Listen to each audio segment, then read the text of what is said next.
Continue with my bar mitzvah parsha, Parshat Shoftim, Devarim chapter 19 chapter of Devarim. Ki achrita Adonai Elohecha et hagoyim asher Adonai Elohecha notein lacha et artzam v'yirishtam v'yashavta b'areihem u'v'vateihem. So when God has cut down the nations whose land God assigns to you, and you've dispossessed them and settled in their towns and homes. So again, like many times here in the book of Devarim, Moshe is telling Bnei Yisrael, giving them the confidence, telling them once again, they will possess the land of Israel. It will be theirs. When you do there, shalosh arim tavdilach. You need to go and you need to set aside 3 cities. You know this word tavdil, like havdalah, to separate. There's something different about these cities. Set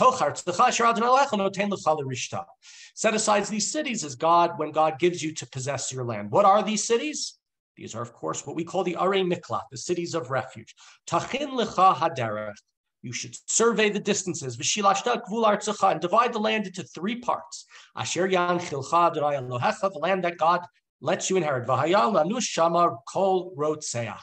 And there, anybody who is an inadvertent murderer can run to those cities, the cities of refuge, for protection.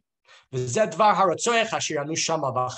is the case of the killer who flees there and is allowed to remain alive. Asher yaket re'ehu bivli da'at. Again, this is unwittingly. This is unintentional. This is not somebody who we would think he might have wanted to kill because he was his long-standing enemy. That's not who we're talking about. Or a similar case when a man goes with another fellow and they're going to chop down trees, they're going to chop down wood. And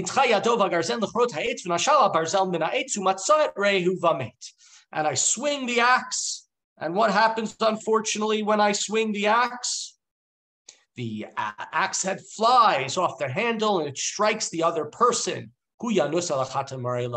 This man, me, I have to go because my axe handle flew off and killed my friend. So, which on one hand may seem rather strange because I can't say I'm a victim in the same way, but this was my friend and I accidentally killed him. I feel terrible about it. But the Torah, this was the law that was in the ancient society. We still have in some societies, revenge murder, revenge killing, things of that nature go on a lot in many societies. And thus here too, there's a worry from the Torah that there's going to be revenge blood. Somebody from the victim's family is going to come and kill me, and therefore I have to run off to the city of refuge. Why? And this is what it said, exactly what we just said. Pen yirdof goel hadam acharei harotzeach ki echam livdavo v'hisigo. Lest, right, there's great distance, and therefore the blood avenger who pursues in hot anger will, not be able to overtake me because I've ran so far into the city of refuge. And I'm not supposed to get killed. I didn't hate Jim. We went together to go and log wood and to cut down trees. We were best buds. This was unintentional. And so I don't deserve the death penalty. And thus Moshe says, that's why I'm commanding you to separate these 3 cities. Moshe has already separated 3 cities on the eastern bank of the Jordan River, and now there are going to be 3 more separated amongst the city of Levites on the western bank. Continuing in verse 8,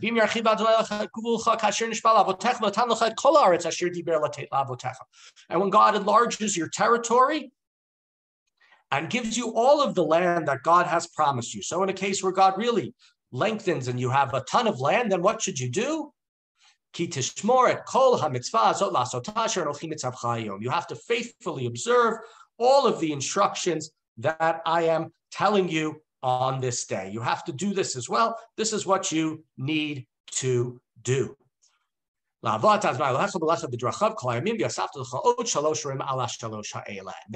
what will happen is you'll have 3 more cities that are given to you that you can come and you can run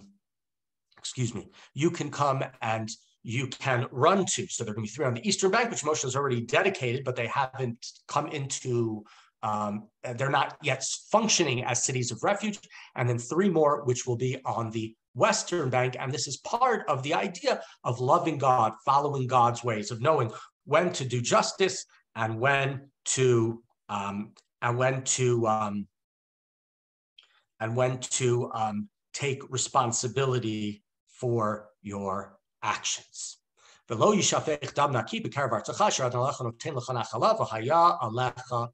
blood of the innocent will not be shed, bringing blood guilt upon the land that God is allotting to you, right? We can't have blood guilt. That's not something that we can have in the land of Israel. And thus Moshe is telling Bnei Yisrael that this is not something that they can do. They need to be careful, and they need to understand when the death penalty is necessary and when it's not necessary. Continuing in verse 11.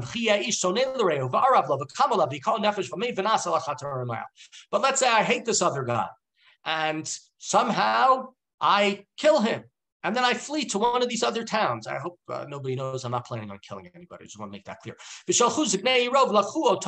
Then the elders of the city, which I ran from, if I ran from Jerusalem to Hebron was near Miklat, then the elders of Jerusalem, they should come and take me, and they shall bring me over to the blood avenger to put to death.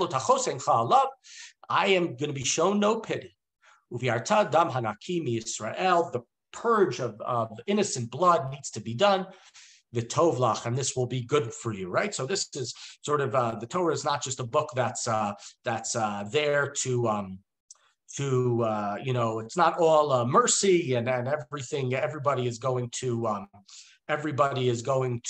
live a merciful life. No, there are times that it's going to be things that are going to be merciful, and there are times where the death penalty is seen as necessary for somebody who has spilled the blood of others. Continuing in verse 15, Pasuk Tedvav,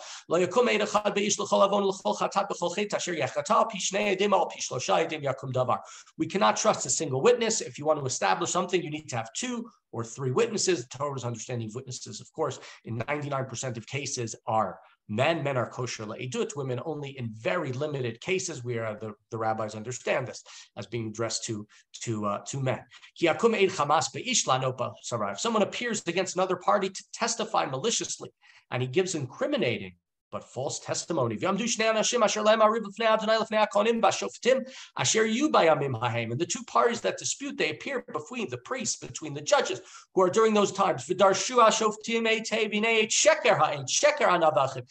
the judges, through their examinations and cross-examinations and investigations, they find that the witness, witnesses, of course it has to be, that they testified falsely. So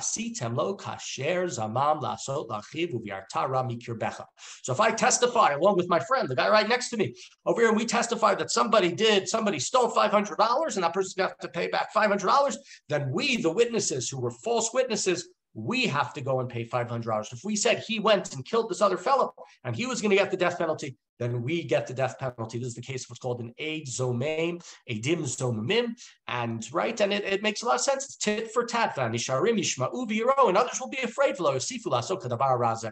they will not again testify in their midst. Nefesh b'nefesh, ayin b'ayin, shein b'shein, yad b'yad, regel b'regel. We turn back and what is the reason behind this law? Is that it's an eye for an eye, it's a tooth for a tooth, it's a hand for a hand, it's a foot for a foot. Yes, the rabbis say that we ultimately don't, a hand for a hand doesn't equate to really being a hand for a hand, because ultimately what happens is the person is, we value the eye, and that's what the person has to pay, because the plucking out of 2 eyes doesn't make things better and doesn't improve for the situation for the person who lost the eye.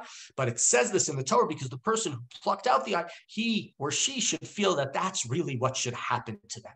It really should be your eye is chopped out. And that's the sort of the principle in the law that the Torah has, measure for measure, eye for eye. This is the way things should be. Things aren't always this way because conventions of society, and ultimately, how is it beneficial to the person who is suffering? So here we see again instances related to the idea of the Ir Miklat, the city of refuge. We've had it a number of times where we have mentioned the Arei Miklat, the cities of refuge, and it's once again it is again sort of the nuance of the Torah. On the one hand, there was the death penalty. On the other hand, it really has to be with a lot of drisha v'chakira. There has to be real investigation.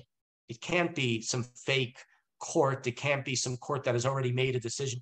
You have to really, before you go and you convict somebody to the death penalty, you have to really know that this person did something wrong. And we actually know this as well in the Gemara. The Gemara talks about Masechet Sanhedrin, the Mishnah, that when somebody would come to testify in a legal case, they would say to the person, if you cause the death of a person, it's like you're killing the entire world. And that's where the line that we know better than that which is used in the Mishnah, which is and they say, and anybody who saves the life of another, it's as if they have saved the entire world. Call them Mekayim Nefesh Achat B'Yisrael, or call them Mekayim Nefesh Achat, different texts.